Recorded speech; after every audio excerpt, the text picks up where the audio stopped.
where you are led by questions which aren't really quite on the subject, aren't quite touching on areas you want to talk about, but you just think, well, he's in charge, so I'd better follow the questions.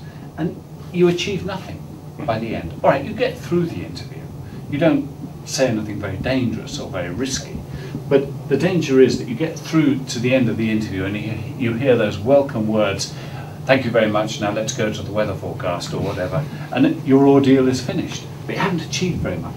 I think you need to think about areas like this. The first reply is a really good opportunity for you to say, but what's really important is, or but let me tell you what the company is doing about this. Those are the chances for you to get in. It's much more difficult to do it down here when the interview has developed a particular pattern or direction that takes you away from those subjects.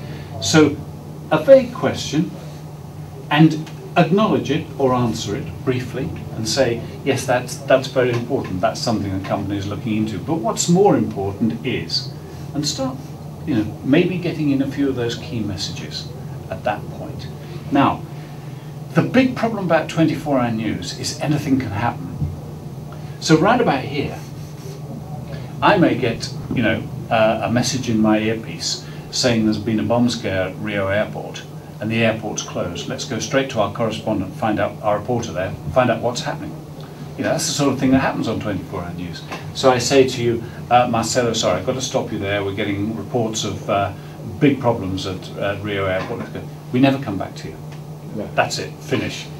So if that were to happen, if you've done that, at least you've started to get, even if the interview's cut short, you've started to get some of your key messages in.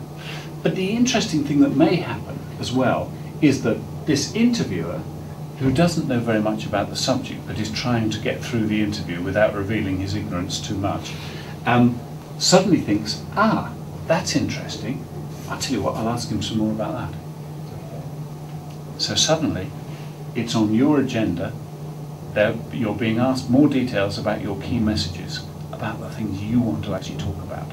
So I think the first reply, now it's quite difficult. If you've never done this before, it is difficult because you need confidence to do it. Yeah. But it's what we call in the trade hitting the ground running. And we love it when interviewees come in their first answer, full of enthusiasm, full of energy, but let me tell you what's really important, or let me tell you what the company is doing about this. It just gets the thing off to a start and immediately puts you in the driving position, as it were. Now, I'm always amazed at the number of experienced interviewees, politicians, everyone, who just answer in a very short sentence and wait for the next question. And they're missing this opportunity.